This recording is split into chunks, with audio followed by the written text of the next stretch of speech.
এবারে ডক্টর রীতা বাড়ুই স্মারক বক্তৃতা দিতে এসেছেন বিশিষ্ট নাট্যচিন্তক ও সাংস্কৃতিক ভাষ্যকার শ্রী অংশুমান ভৌমিক। তিনি বহুরূপী নাট্যপত্রের সম্পাদক এবং ইংরেজি দৈনিক দ্য টেলিগ্রাফ ও বাংলা পত্রিকা কৃত্তিবাসের নাট্য সমালোচক।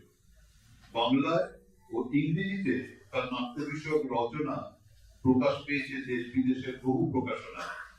তার অনুদিত নানান নাটক প্রযোজনা করেছেন কলকাতা, বহরমপুর, ঢাকা নানান নাট্যদল। বাংলা ইংরেজিতে সমান দক্ষ শ্রী অংশুমান ভৌমিক বক্তৃতা দিয়েছেন প্যারিসের ইন্টারন্যাশনাল থিয়েটার ইনস্টিটিউটে, ঢাকার বাংলা একাডেমি, পশ্চিমবঙ্গ নাট্য একাডেমি, বাংলাদেশ শিল্প একাডেমি, দিল্লির সঙ্গীত নাটক একাডেমি, দিল্লির ন্যাশনাল স্কুল অফ ড্রামা ইত্যাদি আয়োজিত বিভিন্ন জাতীয় ও আন্তর্জাতিক সেমিনারে। অনুবাদ করেছেন আনিসুজ্জামান ও রামেন্দ্র মজুমদারের আত্মজীবনী বাংলা থেকে ইংরেজিতে। নাট্য সমালোচনার জন্য পেয়েছেন স্বপ্ন সন্ধানী প্রদত্ত শ্যামল সেন স্মৃতি সম্মান। 2022-এ পেয়েছেন জনসংস্কৃতির অমূল্য গঙ্গোপাধ্যায়ের স্মৃতি সম্মান। 2024-এ ঋত্বিক বহরমপুরের গৌতম রায়চৌধুরীর স্মৃতি সম্মান। তার প্রকাশিত গ্রন্থের সংখ্যা 17। এর মধ্যে রয়েছে নাটক, সঙ্গীত, চলচ্চিত্র বিষয়ক গ্রন্থ যেমন শঙ্কু সকার্যা, রুদ্র তোমার দারুণ দীপ্তি, নাট্য সংলাপ চতুর্দশ, পূর্ব দিগন্তের সূর্য, বঙ্গনাট্যের সন্ধানে, হেমন্ত সঙ্গীত 100 গান 100 গল্প, গহনান্ত থেকে কোজাগরি ইত্যাদি। অংশুমানের জন্ম 1975-এ। পড়াশোনা যাদবপুর বিদ্যাপীঠ ও যাদবপুর বিশ্ববিদ্যালয়। বর্তমানে তিনি বালিগঞ্জ জগবন্ধু ইনস্টিটিউশনের ইংরেজি শিক্ষক। বাংলা নাট্য জগতের সঙ্গে ওতপ্রোতভাবে জড়িয়ে আছেন অনেকদিন। তার অনুসন্ধানী রচনা ধরা থাকে আমাদের নাট্য সংস্কৃতির অনেক পরশ। তার রচনা হয়ে ওঠে সাংস্কৃতিক ইতিহাসের দলিল। আমরা করতালির মাধ্যমে তাকে বরণ করি।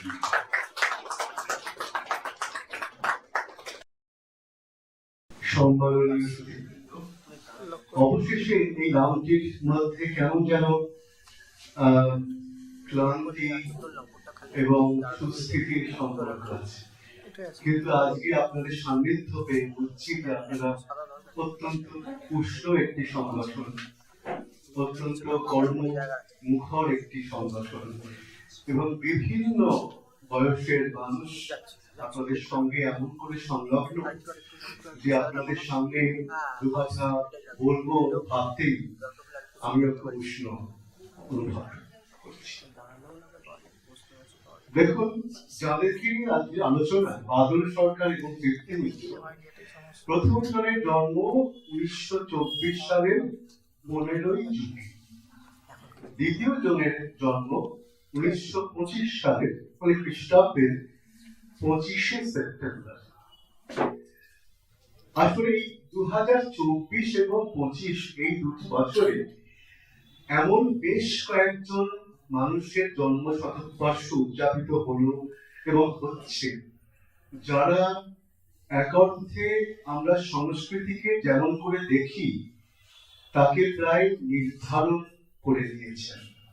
সংস্কৃতির যে হাই ওয়াটার মার্ক বা যাকে আমরা কুলীন সংস্কৃতির মানদণ্ড বলি, তাকে নির্ধারণ করছেন এই বাদল সরকার, কীর্তি মিত্র এবং সম্প্রতি 100 উত্তীর্ণ ঋত্বিক কুমার। এর মধ্যে ঋত্বিক এবং কীর্তির মধ্যে একটা সংযোগ সূত্র আছে, যেটি করে দিয়েছে ভারতের কমিউনিস্ট পার্টি এবং তাদের লালিত সংস্থা ভারতীয় গণনাট্য সংঘ, ইন্ডিয়ান স্টেট থিয়েটার অ্যাসোসিয়েশন।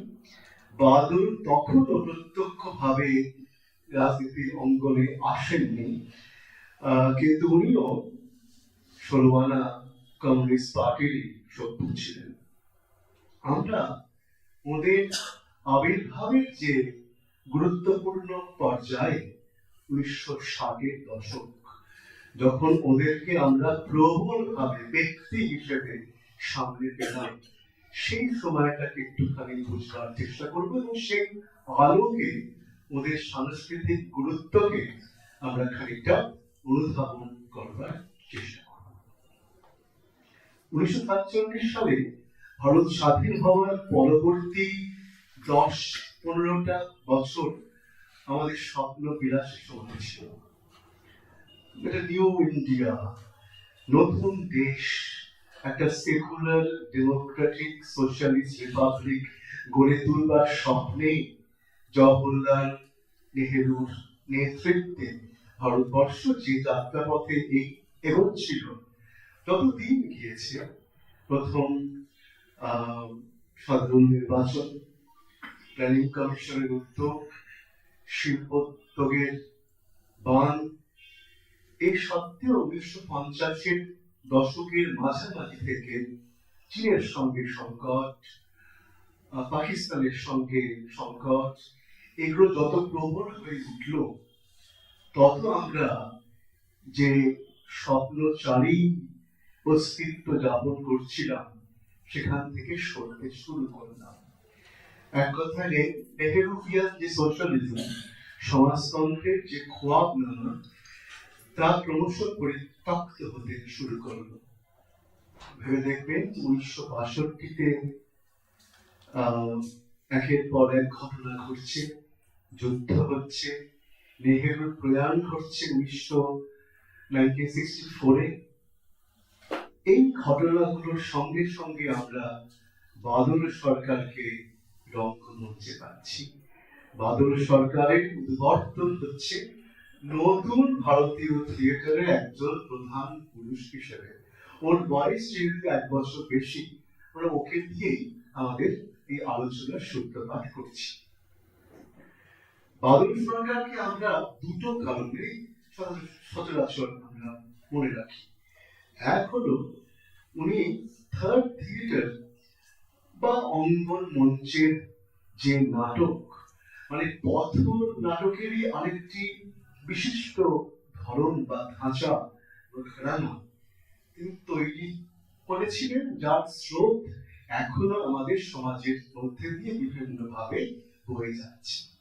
এই গঙ্গার ওপারের যে শিল্পাঞ্চল অঞ্চলটি, এই অঞ্চল জুড়ে নৈহাটি, ভাটপাড়া, জগদ্দল, ব্যারাকপুর, চাকদা অব্দি এই বিস্তীর্ণ শহরাঞ্চল জুড়ে ওর অনুগামীদের সক্রিয়তা আজও বেশ লক্ষণীয়। এছাড়াও এপারে ওপারে, কলকাতায়, হাওড়াতে, শান্তিনিকেতনে, আসামে, ত্রিপুরাতে, মণিপুরে, বাংলাদেশ জুড়ে, দিল্লিতে, তামিলনাড়ুতে, যে যে জায়গায় বাদল তার নাট্য ভাষা নিয়ে নিয়েছেন, কৃষি ভাষা, তার সহজ সূত্রগুলো হচ্ছে যে খুব কম খরচে আলোর ঝামেলা, সাউন্ডের ঝামেলাকে দূরে সরিয়ে রেখে একটি বার্তাকে পৌঁছানোর জন্য যেটুকু সাজসজ্জা না করলেই নয়, সেটুকু করে মানুষের মধ্যে গিয়ে এই উচ্চতার কোন রকম বালাই না রেখে মানুষের মধ্যে থেকে মানুষের উচ্চতায় গিয়ে মানুষের মধ্যে, মানে দরজা আঁটা কোন সভাগৃহ কর্তৃপক্ষে নয়, মাঠে, ময়দানে, রেল স্টেশনে বা বড় কোন প্রাঙ্গণে বা খেতে খামারে, কলের সামনে, কারখানার সামনে গিয়ে একটি রাজনৈতিক দর্শনকে নাটকের মধ্যে দিয়ে প্রচার করা, প্রচার ধর্মী। কিন্তু যে অর্থে উৎপল দত্ত প্রচার ধর্মী, সে অর্থে হয়তো নয়। এইখানে ঠিক একতরফা কোন রকম সংলাপ নয়, মানুষকে মাঝখানে রেখে তাদের মধ্যে থেকে একটা বিষয়কে উপস্থাপন করা। এই কাজ তার 10 শতাব্দী যেমন শুরু করে 1970-এর দশকের শুরুতে, তেমনি তার পথ দেখানো পথসেনা, আয়না, এই দলগুলো এখনো অত্যন্ত সক্রিয়। এবং দেশে বিদেশে আরো বহু মানুষ যারা মনে করেন যে থিয়েটারের কাজ হচ্ছে কেবল লোকশিক্ষা নয়, লোক চেতনাকে জাগিয়ে তোলা, মানুষকে তার অধিকার সম্পর্কে সচেতন করে তোলা, মানুষের উপর যে সমস্ত অদৃশ্য নিয়ন্ত্রণ গুলো আছে সেগুলোকে বুঝতে সাহায্য করা।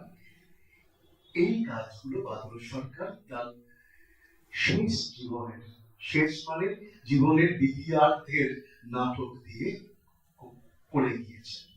ওর জীবনের দুটি অর্থ, একটি হচ্ছে 1971 আগে অব্দি, আরেকটা হচ্ছে 1971 থেকে ওর প্রয়াণ ঘটে 2011 সালের যেদিনকে তৃণমূল সরকারের সরকার তৈরি হয় সেই দিন। মানে বামপন্থার পতনের আরেকটি দ্যোতক চিহ্ন ওই দিনে ওর মৃত্যু। কথাগুলো হয়তো অন্যরকম শোনাচ্ছে, বাদল সরকারকে আমরা সে অর্থে বামপন্থী বলে ভাবি না, কিন্তু যদি আমরা জানি যে উনি স্টুডেন্টস ফেডারেশনের সভ্য ছিলেন, উনি স্কটিশ চার্চ কলেজের ছাত্র থাকাকালীন বা ওনার শৈশব জুড়ে পারিবারিক ভাবে এই কমিউনিস্ট আন্দোলনের সঙ্গে ওতপ্রোত যোগ ছিল, এবং 1964 সালে কমিউনিস্ট পার্টির যে বিভক্তি, কমিউনিস্ট পার্টি অফ ইন্ডিয়া এবং communist party of India Marxist, এটা ওর চেতনার একটা বিভক্তির বিন্দু। এবং সেই সময় থেকে ঘটনাচক্রে 1964 সাল থেকে বাদল সরকারের প্রধান নাট্য জীবন শুরু। প্রসেনিয়াম থিয়েটার বা গোবিন্দ ভবনে যে থিয়েটার হয়, এই যে ঘেরাটোপের থিয়েটার, যেখানে একটি উঁচু মঞ্চ আছে, দুদিকে উইংস আছে, একদিকে দর্শক এবং সামান্য উচ্চতায় অন্যান্য সকলে যারা কুশীলব, কলা এবং কুশলী। এই প্রসেনিয়াম থিয়েটারের যে ধরনটা, যা আমরা সাহিত্যের কাছ থেকে পেয়েছি, দেবাশিস বাবু একটু আগে বলছিলেন যে আমাদের সঙ্গীত নাটক একাডেমি বলছিলেন যে এই থিয়েটারটা আমাদের থিয়েটার কি করে হলো। আমাদের থিয়েটারের সঙ্গে এই সাহিত্যের থিয়েটারের তো সে অর্থে কোনো আত্মিক যোগ নেই, কিন্তু কলোনিয়ালিজম বা কলোনিয়াল রুল এমন একটা বাস্তবতা যে আমরা চাই বা না চাই একে নিয়ে আমাদের চলতে হয়। আমরা চাই বা না চাই আমাদের ইংরেজ বা ফরাসি বা ওলন্দাজ বা বিদেমাল বা বেলজিয়ান বিভিন্ন এই উপনিবেশের উপকরণ গুলোকে এগুলো কখনো প্রবল ভাবে প্রচ্ছন্ন হয়ে আমাদের জীবনের সঙ্গে সংযুক্ত হয়ে আছে, তাকে নিয়ে আমাদের কাজ করতে হয়। এইভাবে কিন্তু আমরা প্রসেনিয়াম থিয়েটার পেয়েছি, বাদল সরকারও পেয়েছিলেন। উনি তো ইঞ্জিনিয়ার ছিলেন, উনি মূলত যে ইংরেজি ফিল্মগুলো দেখতেন 1940s 50s এ, সেগুলো দেখে ওর মনে হতো যে এর মধ্যে অনেক নাটকীয় সম্ভাবনা আছে। এবং ওর বন্ধুদের থিয়েটারের দল ছিল, ওরা শুক্র শনিতে বন্ধুরা তাদের পরিবার পরিজন সকলে মিলে যে সাংস্কৃতিক আয়োজন এবং আড্ডাগুলো করতেন, খানিকটা অবশেষে ঘরানার উদ্যোগগুলো, তার থেকে ওর বিভিন্ন নাটকের সূত্রপাত। এগুলো মূলত কমেডি, মূলত পারিবারিক এবং একান্ত ভাবেই মধ্যবিত্ত যে রুচি তার কথা ভেবে লেখা নাটক। এর কোনো বাণিজ্যিক মূল্য নেই। একটা ক্লাব, একটা ছোট সাংস্কৃতিক সংগঠন, তার যেমন বার্ষিক অনুষ্ঠান হয় তেমনই হতো, এবং তাতে উনি, ওনার স্ত্রী, ওনার বন্ধুরা, তাদের পরিবার পরিজন সকলে মিলে এই ঘন্টা দেড়েক দুয়েকের নাটকটা অভিনয় করতেন।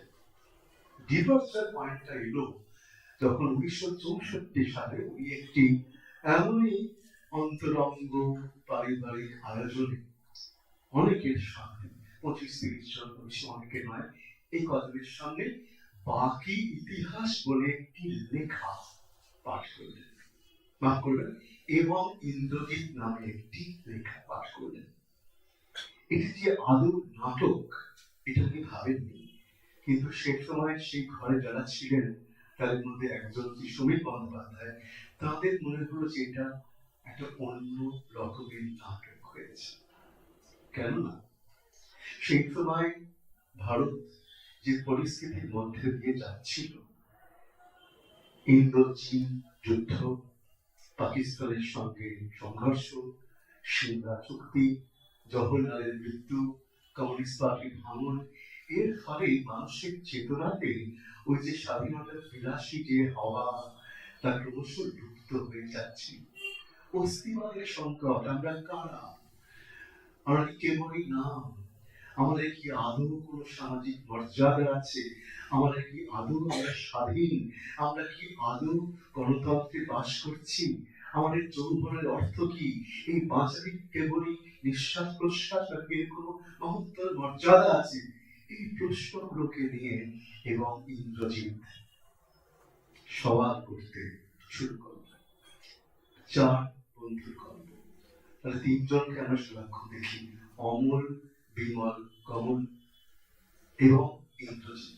এই অমল, বিমল, কমল আমাদের মতোই সাধারণ তিনজন মানুষ, মধ্যবিত্ত, শিক্ষিত যুবক, যাদের জীবনের যে স্বাদ আহ্লাদ গুলো নিয়ে আমরা বাঁচি একটা বয়সে, সেগুলোই আছে। তাদের থেকে একটু আলাদা একেবারে পঞ্চম হচ্ছে ইন্দ্রজিৎ, যিনি এই এই ঘেরাটোপের যে জগৎ, মাপযোগের যে জগৎ, তার থেকে আলাদা। তিনি একটু বিচ্ছিন্ন হলেও মৌলিক তার ভাবনা দিয়ে, তার দর্শন দিয়ে তিনি হচ্ছেন ইন্দ্রজিৎ, এবং তার সংকটটাই হচ্ছে এই যে নাটক, তার বিষয়বস্তু। এতে কোনো গল্প নেই, কোনো প্লট নেই, অনেক কথা আছে, অনেক কথা যা গোলগাল ভাবে কোন একটা বৃত্তকে সম্পূর্ণ করে দেয় এমনটা নয়। এমন নাটক আমরা দেখিনি, পড়িনি, শুনিনি। সমীর বন্দ্যোপাধ্যায়ের মধ্যস্থতায় বহুরূপী নাট্যপত্রে এটি ছাপা হলো। তখন বহুরূপী নাট্যপত্র একটা ব্যাপার, মানে বাংলা থিয়েটারে কমিউনিস্ট ম্যানিফেস্টো নয়। মানে সেটা করে ঠিক হতো যে এবছর বা আগামী কবছর বাংলা থিয়েটার কোন পথে যাবে, কি নিয়ে ভাববে, কিরকম নাটক করবে। 1965-তে এটি ছাপার পরে বহুরূপীর সঙ্গে বাদল সরকারের ঘনিষ্ঠ সম্পর্ক তৈরি হয়। বহুরূপীর দপ্তর এবং আস্তারা সেই মুহূর্তে 11A নাসিরউদ্দিন রোড, যেখানে শম্ভু মিত্র, কীর্তি মিত্র, শাওলি মিত্র থাকতেন, এবং যেখানে বহুরূপীর মহড়া কক্ষ ছিল। এখানে বাদলের নিত্য যাওয়া আসা শুরু হয়। নিত্য মানে রোজ রোজ নয়। বাদল সেই সময় কর্মসূত্রে থাকেন নাইজেরিয়াতে। টাউন প্ল্যানার হিসেবে তার ট্রেনিং, সেই হিসেবেই তার কর্মযুক্তি, এবং সেই হিসেবেই তার কাজকর্ম, চাকরি বাকরি এতকাল। এবং যখনই নাইজেরিয়া যান বা সেখান থেকে লন্ডনে যান, বিভিন্ন সূত্র নিয়ে ভাবতে ভাবতে তিনি একের পর এক নাটক লিখতে শুরু করেন, যেমন সারা রাত্রি, যেমন এবং ইন্দ্রজিৎ, যেমন বাকি ইতিহাস। মূলত এই তিনটি নাটক দিয়ে এবং পরবর্তীকালের বল্লভপুরের রূপকথা ইত্যাদি দিয়ে আমরা বাদল সরকারকে আজ চিনি। এই চেনার পেছনে একটি সংগঠনের প্রবল ভূমিকা আছে, যা বাদল সরকারকে সকলের সামনে উপস্থাপন করলেন। তার নাম বহুরূপী। বহুরূপী খুব বুদ্ধিমান সংগঠন, চালু বলতে খারাপ শোনাচ্ছে, কিন্তু খুব হিসেব। তারা খুঁজছেন যে নতুন নাটক কি করবো। আমরা তো ইতিমধ্যে 4 অধ্যায় করেছি, স্বর্গীয় রহস্য করেছি, রবীন্দ্রনাথের রক্ত করবে নিয়ে, মুক্ত ধারা নিয়ে আমাদের পরীক্ষা নিরীক্ষা সম্পূর্ণ। 1964-তে আমরা করেছি রাজা। কাজে রবীন্দ্র নাট্য নিয়ে আমাদের যে পরীক্ষা নিরীক্ষা করবার ছিল, রবীন্দ্র নাটক যে আদতে মঞ্চের উপযোগী বা কোন ভাষায় তা মঞ্চায়িত করা যায়, সেই সূত্রগুলোকে আবিষ্কার করার কাজ শেষ। আমাদের কোর্স একটা কমপ্লিট হয়েছে। রিয়ালিস্টিক ড্রামা, ইবসেন, চেকভ, সেগুলোকে নিয়েও বহুরূপী যে যাত্রা পথে যাওয়ার ছিল, সেই পথটি সম্পূর্ণ করে ফেলেছে। 1964-তে একই সঙ্গে রাজার সঙ্গে ওরা করেছেন রাজা ওয়েদিপাউস। গ্রিক থিয়েটারের সঙ্গে বাংলা থিয়েটারের সম্পর্ক তৈরি করে দিয়েছে। কিন্তু শম্ভু মিত্র এবং তার দলের ভিতরে এখন একটা প্রশ্ন, যে নতুন ভারতের যে আকাঙ্ক্ষা, নতুন ভারতের যে স্পন্দন, তা কি অডিপাউসের গল্প দিয়ে ফুটে বেরোচ্ছে, রাজার যে ভয়ান্ধকার একটা চেনা অচেনা রূপ অরূপের জগৎ, তা দিয়ে কি ফুটে বেরোচ্ছে। নেতৃত্বের জন্য আমাদের যে খোঁজ, তা কি রাজার খোঁজে বেরোনো ডাকঘরের মধ্যে আমাদের ফুটে বেরোচ্ছে, নাকি আমরা স্পষ্ট করে আজকের সময়ের ভাষায় আজকের মানুষের উচ্চারণকে আমাদেরকে মঞ্চে আনতে হবে? তার জন্য কি দরকার? ইরসেল নয়, চেকভ নয়, রবীন্দ্রনাথ নয়, আমাদের দরকার আজকের নাটককার, যিনি আজকের কথাকে আজকের ভাষাতে সকলের সামনে বলবার প্রয়াস করবেন, এবং সেই নাটককে আমরা তার যথোপযুক্ত মর্যাদা দিয়ে মঞ্চে উপস্থাপন করব। বহুরূপী খুব দ্রুত বাদল সরকারের 7-7টা নাটকের সত্য লেখা জোগাড় করে কিনলেন। কি নাটক? বাকি ইতিহাস, পাগলা ঘোড়া, বাঘ, যদি আরেকবার, আরো 3টে নাম এই মুহূর্তে আমার স্মরণে আসছে। উদ্দেশ্য এই যে আমরা বিভিন্ন সময় এগুলোকে করব, কেবল এখানে শেষ নয়। বহুরূপী বাদল সরকারকে দলের আমন্ত্রণ জানালেন যে আপনার লেখা একটি প্লেন এডিটার টেক্সট আমরা টাকা দিয়ে কিনেছি, প্রলাপ, আপনি নিজে তার নির্দেশক হয়ে আমাদের সঙ্গে করুন। বহুরূপী কখনো যা করেননি তা করবেন। বহুরূপী সভ্যরাই ছিলেন বহুরূপীর নির্দেশক। চন্দ্র মিত্র, অমর গাঙ্গুলি, কুমার রায়, কিন্তু এবার বাদল সরকার কেন এমনটা হলো? বাদলের মধ্যে সন্ধ্যমিত্র এবং তার সঙ্গীরা কি দেখছিলেন না, নতুন ভারতের উচ্চারণকে দেখছিলেন। বাদল কিন্তু একা ছিলেন। তখন ভারতের 4টি প্রান্তে 4জন নতুন ভারতের নাটকের খসড়া তৈরি করেছেন। একজন দিল্লিতে, তার নাম ধরমবীর ভারতী, আরেকজন একাধারে দিল্লিতে এবং কলকাতাতে, তার নাম মোহন রাকেশ, এরা লিখতেন হিন্দিতে। একজন মহারাষ্ট্রে পুনেতে, তার নাম বিজয় তেন্ডুলকর, আরেকজন ব্যাঙ্গালোরে এবং লন্ডনে লিখছেন একই সঙ্গে কন্নড় এবং ইংরেজিতে, তার নাম গিরিশ কার্নাড, এবং ইংরেজি দিয়ে বাদল সরকার। একই সময় প্রত্যেকের ধরমবীর ভারতের উৎপর্তনটা একটু আগে, ওর সবচেয়ে বিখ্যাত একটাই প্লে অন্ধা যুগ বা অন্ধ যুগ, এটি বেতার নাট্য থেকে মঞ্চ নাট্য হয় 1954-তে। বাকি সবারই উত্থান 1960 থেকে 64-র মধ্যে, যাদের হাতে নবভারতের নব নাটকের পাঠ তৈরি।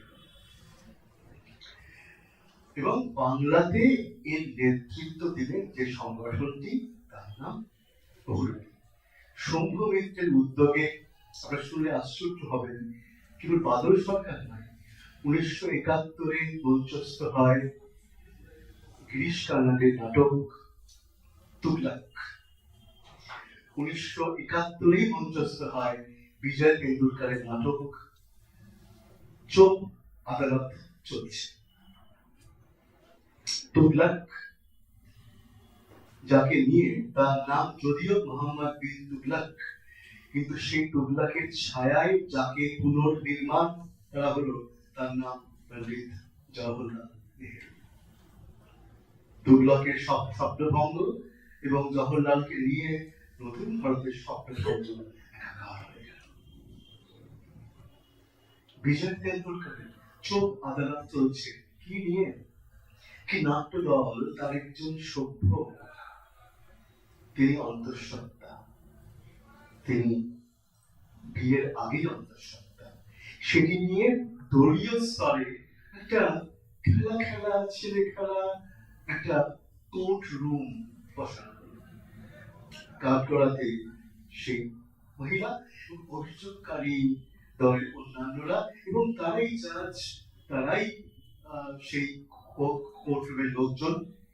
এইরকম বিষয় অর্থাৎ প্রিম্যারিটাল সেক্স, কনসেপশন, অ্যাবর্শন, অত্যন্ত সংবেদনশীল বিষয় 1971 সালে ভারতের পক্ষে। এই সমস্ত বিষয় নিয়ে নতুন ভারত ভাবছিল, নতুন ভারত লিখছিল, এবং তাদের প্রধান মুখ হয়ে উঠছিলেন বাদল সরকার, বিজয় তেন্ডুলকর, গিরিশ কানাড, আরেকটি নাম মোহন রাকেশ। মোহনের সঙ্গে সম্পর্কটা আমাদের অন্যরকম। মোহন আমাদের জানাচ্ছিলেন যে গুপ্ত যুগ কেমন ছিল, কালিদাসের কাল কেমন ছিল, মগধের রাজসভা কেমন ছিল, এবং সেই সঙ্গে বৌদ্ধ যুগের সঙ্গেও তিনি আমাদের সম্পর্ক স্থাপন করছিলেন। আপনাদের হয়তো কারো করে মনে থাকবে আশাকালীন দিন, যা কালিদাসের জীবনধারিত, লহরো কা রাজহংস, যা বুদ্ধের বৈমাত্রীয় ভাই নন্দ এবং তার স্ত্রী সুন্দরী, তাদের যে ধর্ম সংঘাত, যে বুদ্ধ সন্ন্যাসী হয়ে ফিরে এসেছেন, নন্দ কোন পথে যাবে, সুন্দরী নন্দের আকর্ষণে আটকে থাকবে, নাকি বুদ্ধের কাছে গিয়ে সে নিজেকে সমর্পণ করবে, এই সংকটগুলোকে নিয়ে। আসলে সংকট বিন্দু, সংঘাত বিন্দু, এই তো আধুনিক থিয়েটারের চালিকা শক্তি। ওরা এইভাবে সংকটগুলোকে আমাদের জানাচ্ছিলেন। বেশ নাটকীয় সংঘাত। বাদল একান্তই অনাটকীয়, বরং অত্যন্ত দার্শনিক। বাকি ইতিহাস কি নিয়ে? সকালবেলায়, রোববারের সকালবেলায় এক দম্পতি, মাঝবয়সী শিক্ষিত দম্পতি, তাদের মনে হয়েছে যে খবরে কারণে একটি খবর তাদেরকে অত্যন্ত আলোড়িত করলো, যে গলায় ফাঁস দিয়ে একজন মৃত্যু হয়েছে। আর যার মৃত্যু হয়েছে তার নাম থেকে তাদের মনে পড়লো যে কিছুকাল আগে এই ব্যক্তিটির সঙ্গে বোটানিক্যাল গার্ডেনে পিকনিক করতে গিয়ে তাদের পরিচয়। কেন সে আত্মহত্যা করবে? লাশ কটা ঘরে শুয়ে যে ঘুমাচ্ছে, তার ভেতরে কি চলছে? এর দুরকম দুটো আখ্যান সেই স্বামী এবং সেই স্ত্রী তৈরি করলেন। এই আখ্যানগুলো মঞ্চের উপরে জ্যান্ত হয়ে উঠল। আখ্যানগুলো মিলল না। আর তৃতীয় আরেকটি আখ্যান তৈরি হলো এই স্বামী এবং স্ত্রীর ব্যক্তিগত জীবন। এই তিনটি আখ্যান একসঙ্গে সমান্তরাল, ওভারল্যাপিং, এলো মেলো, এ ওর গায়ে, এ ওর পায়ের তলায়, এ ওর পকেট থেকে বেরিয়ে পড়ে, এইরকম ভাবে একটা জটিল মনস্তাত্ত্বিক নির্মাণ, যা আমাদের এতদিনকার গিরিশচন্দ্রের নাটক দেখা বা শচীন সেনগুপ্তের নাটক দেখা, আমাদের সিরাজউদ্দৌলা দেখা, শাহজাহান দেখা, তার স্মৃতি থেকে আমাদেরকে উপড়ে এনে এমন একটা জায়গায় এনে ফেললো যে আমরা ডিস্টার্ব হলাম। আমরা মনে হলো যে রঙ্গমঞ্চ যেন একটা আয়না, একটা প্রসারিত আয়না, যে আমি আমার যাবতীয় কুশ্রিতাকে নিয়ে নিজেকে যেন দেখতে পাচ্ছি। রঙ্গমঞ্চ ক্রমশ বিনোদন ধর্ম থেকে অস্বস্তিকর হয়ে যাচ্ছে। বাদল সরকার এই প্রশ্নগুলোর সামনে আমাকে ফেললেন। পাগলা গুড়াকে নিয়ে এক শ্মশানে একটি মেয়ে আত্মহত্যা করেছে, মানে একটি মেয়ের সব শব্দের মধ্যে উঠছে, যার সঙ্গে সেই শ্মশানে আড্ডা মারতে আসা 3-4 জন যুবকের কোনো না কোনো একটা আলগা বা একটু গভীর বা একদমই আলগা সম্পর্ক আছে, বা হয়তো নেই। তারা নিজেদের মধ্যে তাস খাচ্ছে, তাস খেলছে, মদ খাচ্ছে এবং তাকে নিয়ে ভাবছে। এটা হয়ে গেল একটা নাটকের বিষয়বস্তু। রাজা নেই, রানী নেই, শিশু নেই, প্রেম নেই, যুদ্ধ নেই, লাল ঝান্ডা নেই, খাইবার জাহাজ নেই, নদী নেই, একেবারে আঁকারা জীবনের ভেতরকার অস্তিবাদী সংকট। কোন পথে যাব, কোনখানে গেলে শান্তি আমি পাবো, যেন জীবনানন্দ দাশের কবিতার বোধের একটা নাটকীয় সম্প্রসারণ ঘটল বাদল সরকারের নাটক। আর এই বাদল সরকারের নাটককে মঞ্চে ধারণ করলেন যারা, তাদের মধ্যে প্রথম নাম অবশ্যই শম্ভু মিত্র, দ্বিতীয় নাম তৃপ্তি মিত্র। বাদল থেকে আমরা একটু তৃপ্তির দিকে আসি। তৃপ্তির যাত্রাটি খুব তৃপ্তিদায়ক এমনটা কিন্তু নয়। তৃপ্তি মিত্র দীর্ঘদিন ধরে শম্ভু মিত্রের সহযাত্রী ছিলেন। রশ্মিটাকে একটুখানি মনে রাখবেন, সহযাত্রী নন, কেবল কমরেড নন, অনলি আ কমরেড, সহযাত্রী ছিলেন। মেঘে ঢাকা তারার মতো উদ্ভাস তার ছিল, কিন্তু সেটা ওই শম্ভু মিত্রের নির্দেশনায় এবং নির্ণয় করার পথে।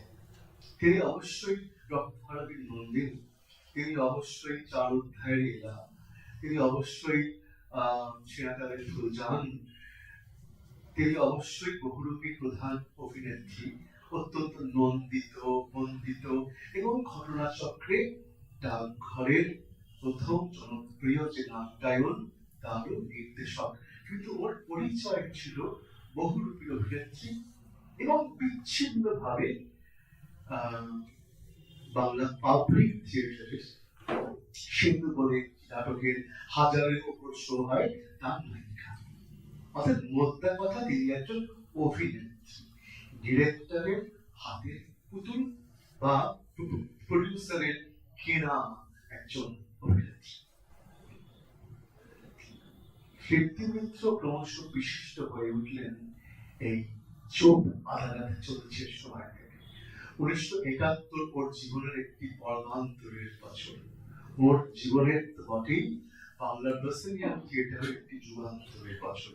এই প্রথম আমরা দেখলাম যে একজন নারী 2.5 ঘন্টা ধরে মঞ্চে দাঁড়িয়ে বসে হেসে কেঁদে কয়েকশো মানুষকে বা হাজার খানেক দর্শককে মন্ত্রমুগ্ধ করে রাখতে পারেন আরেক নারীর গল্প। নাটকের নাম অপরাজিতা। 1971 সালের নভেম্বর মাসে এই নাটকটি আমাদের নাটক দেখার যে এতদিনকে অভ্যেস, আর একক গান যে আমরা দেখিনি এমনটা নয়। পালা কীর্তন তো তাই, পাঁচালী গান তো এক অর্থে তাই, কিন্তু তাকে আমরা শহুরে মধ্যবিত্ত একটু সাহেব ভজা দর্শক নাটক বলে মানি না। আমরা পাঁচালী, পালা গান, পালা কীর্তন বলি না। কিন্তু আমাদের দেখা অভ্যস্ত চোখের যে ব্রাসিলিয়ান থিয়েটার, তাতে কখনো আমরা একজনকে সর্বজন হতে দেখিনি, একজনকে বহুজন হতে দেখিনি। তৃপ্তি মিত্র একই সঙ্গে 18টি চরিত্রে অভিনয় করছেন। তার বেশভূষা পাল্টাচ্ছে না, তার অঙ্গসজ্জা পাল্টাচ্ছে না, কণ্ঠস্বর পাল্টাচ্ছে, বচনভঙ্গি এবং তার শরীরের ভাষ্য পাল্টাচ্ছে। এই বদলগুলোর 19-20 ঘটিয়ে উনি 18টি অন্তত চরিত্রকে মঞ্চে বিশ্বাসযোগ্য করে তুলছেন এবং 2 ঘন্টা 20 মিনিট ধরে মানুষ মন্ত্রমুগ্ধ হয়ে দেখছেন বছরের পর বছর। 1971 সাল থেকে শুরু করে 1985 খ্রিস্টাব্দ এবং সর্বত্র, খালি কলামন্দি বা একাডেমি অফ ফাইন আর্টস নয়, দেশ বিদেশে আমরা খুব কম লোক জানি যে তৃপ্তি মিত্র লন্ডনে অপরাজিতা মঞ্চস্থ করেছিলেন। দিল্লি, বম্বে, নাগপুর, আগরতলা বা দক্ষিণ ভারত রয়েছে। বাংলার সর্বত্র, কারণ খুব সহজে বহনযোগ্য একটি থিয়েটার, ভেরি পোর্টেবল থিয়েটার। 5 জনের দল, তৃপ্তি, তার সঙ্গে তার সহায়ক মেরি, কম বয়সী একটি মেয়ে সেই সময়, যে তার চুল টুল আঁচড়ে দেওয়া ইত্যাদি সাজগোজ কাজগুলো, মঞ্চ সাজিয়ে দেওয়ার জন্য একজন কি দুজন, আর লাইট অপারেশন করার জন্য একজন কি দুজন, 5 জনের টিম নিয়ে সর্বত্র। আমি নিশ্চিত যে এই ভবনটি তৈরি হওয়ার আগে বা পরে চন্দননগরেও তার শো হয়েছে, যেমন করে ভদ্রেশ্বরে হয়েছে বা চুচড়োতে হয়েছে বা গঙ্গার এপারে ওপারে হয়েছে। ইনফ্যাক্ট গঙ্গার ওপারে শ্যামনগরে এই অপরাজিতার যিনি মঞ্চ শিল্পী, তার বাড়ি, তার নাম দিলীপ ঘোষ। বহুরূপী সেই সময়কার গুরুত্বপূর্ণ একজন সভ্য। এখন আছেন, এখন শ্যামনগর থেকে এবারে আসেন। তুর্যতে হয়তো যান বেশি, এদিকে হয়তো কম আসে। কিন্তু যে কথা বলা সেটা হচ্ছে এই যুদ্ধ আমাদেরকে নতুন নারী, নিউ ওমেন, তাকে দেখবার চোখ তৈরি করে। কে অপরাজিতা? বা যদি আমরা তেন্ডুলকারের সত্য ধরে বলি, চোখ আদালত চলছে যে নায়িকা, যার কথা বলছিলাম, বেনারে বাই। নরেন্দ্র মোদী সমস্যায় পড়লেন বঙ্কিম দা বলে, আমরা যদি বলি বেনারে দিদি, আমরা সমস্যায় পড়বো। কারণ লতা দি বলা যায় না, লতা বাই বলতে হয় বা আই বলতে হয়। একরকম ভাবে বেনারে বাই বলে হচ্ছে আমাদের জন্যকে ওই দলের একজন দিদি যার প্রথম নাম বেনারে, তার ওই নামে ওই নাটকে তার পরিচয়। এমন একজন ব্যতিক্রমী, দলছুট, প্রায় ছন্ন ছাড়া অথচ স্বাধীন চেতা একজন মহিলাকে আমরা কি করে মঞ্চে পেলাম? আমাদের তো তার আগে সবে 1957-56 সালে হিন্দু ম্যারেজ অ্যাক্ট পাস হয়েছে, সবে ডিভোর্সের প্রক্রিয়া শুরু হয়েছে। ডিভোর্স থেকে লাফিয়ে প্রিম্যারিটাল সম্পর্ক এবং সন্তান সম্ভব হওয়া, গর্ভপাত, এরকম অত্যন্ত অত্যন্ত সংবেদনশীল বিষয় নিয়ে নাটক এবং তাকে বিশ্বাসযোগ্য করে তোলা এবং সেই ব্যক্তিটি হয়ে ওঠা, অসংখ্য শো হওয়া, মানুষের মনে নিউ ওমেন, নতুন নারীর আরেকটি ধরন। মহানগরের সত্যজিৎ দেখিয়েছেন যে মধ্যবিত্ত, নিম্ন মধ্যবিত্তের প্রয়োজনে নারীকে উপার্জনশীল হতে পারে। একই রকম ভাবে নারীকে তার এতদিনকার যে রেগুলার রোল, তার বাইরে গিয়ে নতুন রোলে আমরা দেখতে শুরু করেছি, যা ঋত্বিকের যে কমল গান্ধারের যে অনুসুয়া, তার থেকেও কিন্তু একবার এগিয়ে। অনুসুয়া পেরেছিল ভৃগুর সঙ্গে সম্পর্ক স্থাপন করতে গিয়ে, যার সঙ্গে তার বাগদান হয়েছিল, সেই বাগদান থেকে সরে এসে ভৃগুর সঙ্গে অন্য একটি জীবন নিয়ে এগিয়ে যেতে, যার মধ্যে ঋত্বিকের সঙ্গে সুরমার যে প্রেমের সম্পর্ক, তার একটি স্পষ্ট প্রতিফলন ছিল। কিন্তু অপরাজিতা রায় এই কল্যাণীর এই অঞ্চলের মেয়ে, সে কলকাতায় এখন থাকে তার দাদার সংসারে, গলগ্রহ হয়ে। তার স্বামীর সঙ্গে তার আর সংযোগ নেই।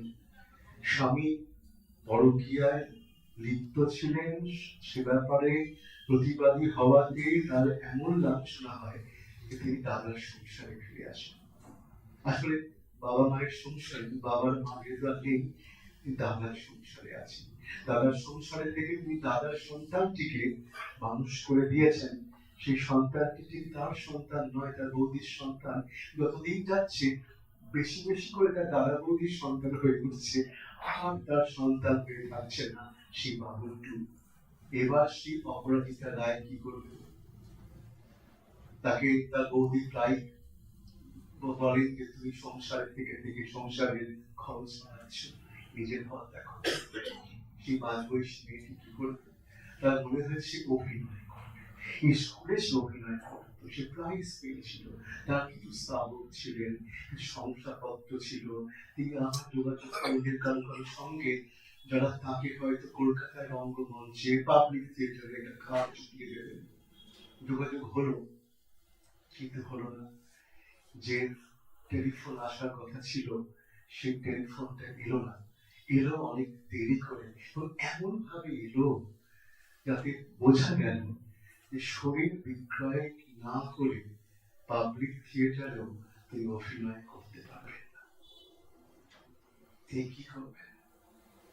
শেষ পর্যন্ত তিনি অভিনয়ের জন্য যে একটি পথ তার হাতে খোলা রইল, আত্মহত্যা ছাড়া, সেই পথটি বাঁচলেন। এটা অবিশ্বাস্য। 1971 বাংলা থিয়েটারে প্রায় অবিশ্বাস্য বয়ান, কিন্তু এই নাটক, এই প্লেটা অপরাজিতা, এটা তৃপ্তি মিত্রের প্রায় মৌলিক নির্মাণ। এর কাহিনী সূত্র ওর দেওয়া, এর প্রতিটি স্তরে ওর ইন্ধন।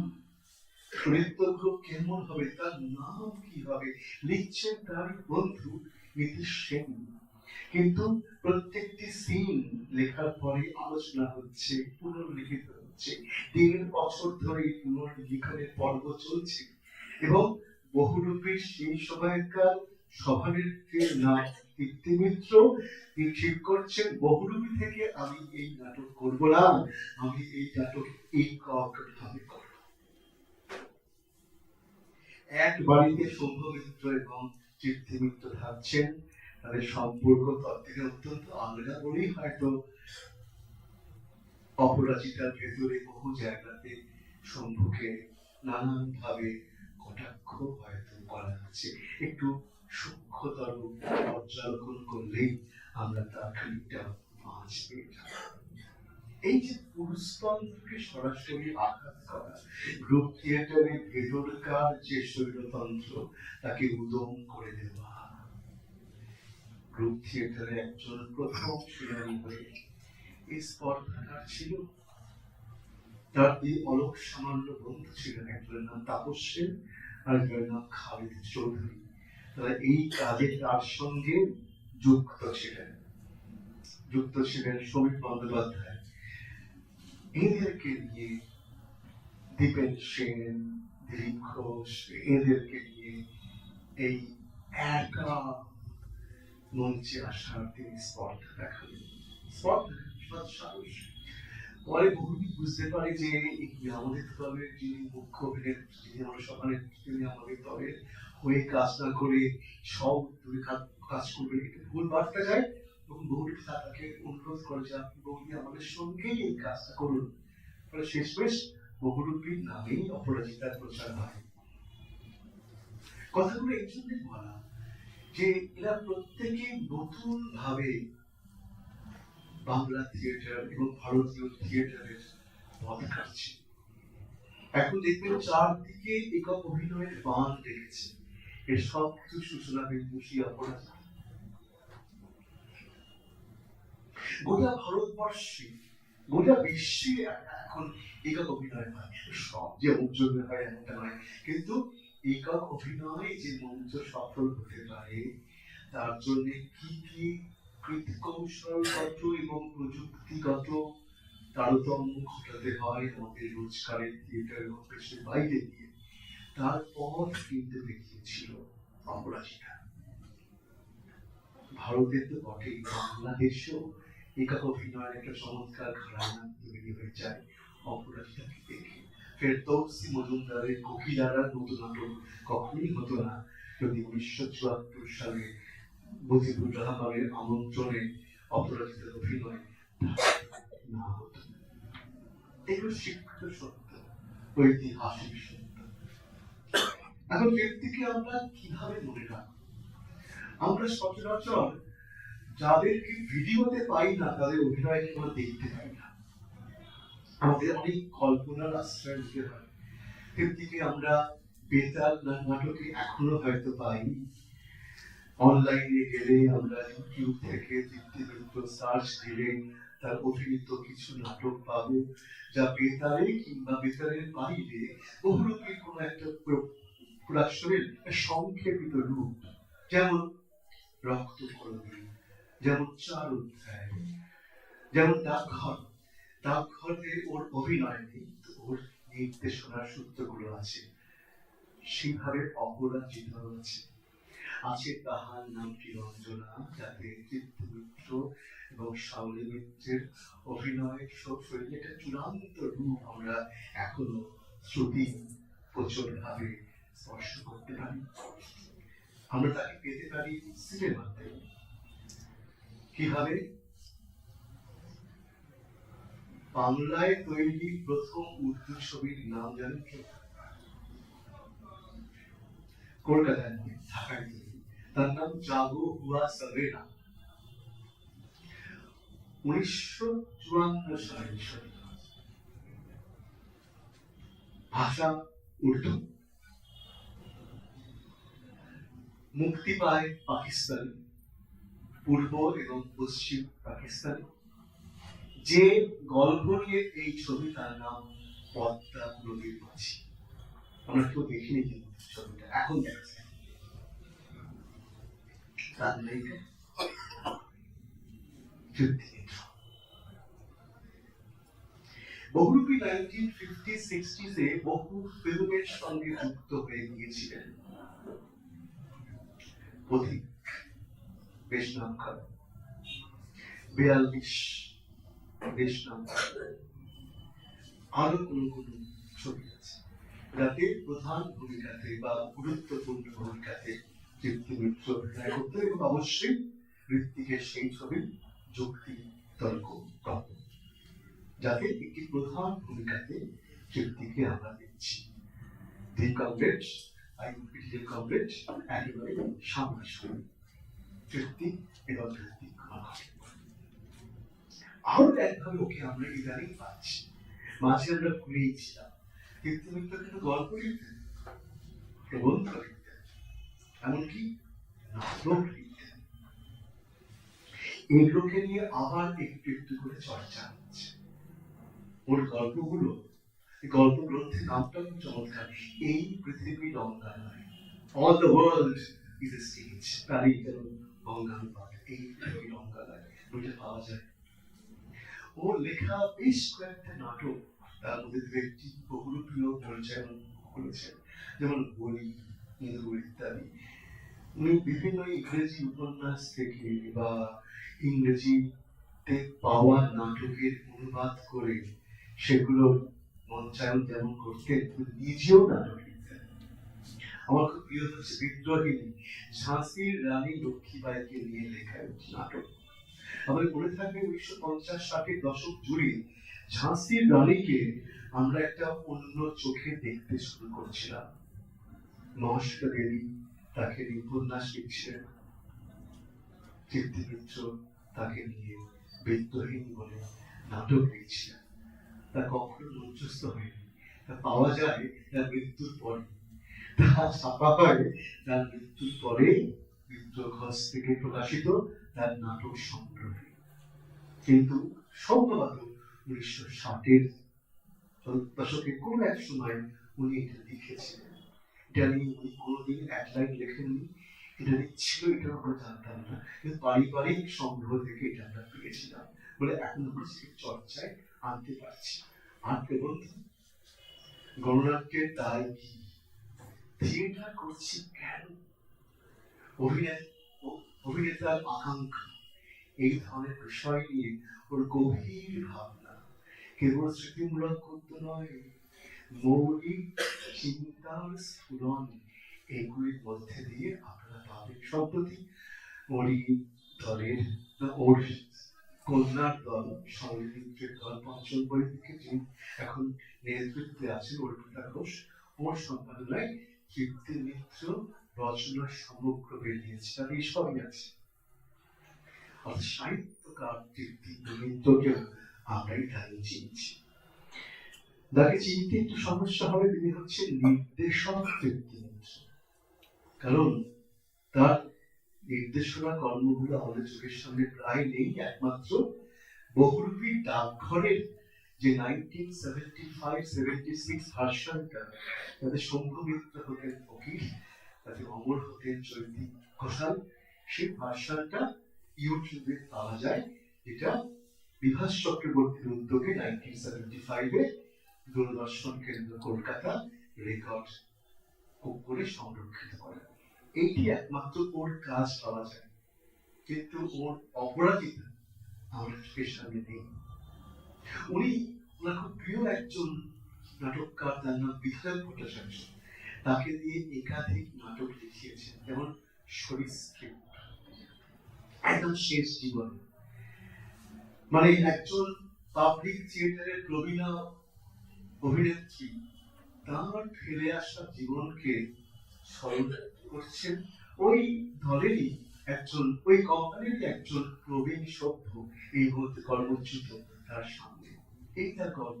এই সূত্রে 1940-50-এর দশকের কলকাতার এই শ্যামবাগ বাজার হাতিবাগান অঞ্চলের যে বিস্তৃত সাধারণ রঙ্গালয়ের যে যুগটা ছিল, স্টার থিয়েটার, মিনার্ভা থিয়েটার, নাট্য নিকেতন, সেনাপ্রসাদ মঞ্চ, কাশী বিশ্বনাথ মঞ্চ, অন্তত এই সময়কালটাকে স্পষ্টভাবে পাওয়া যায়।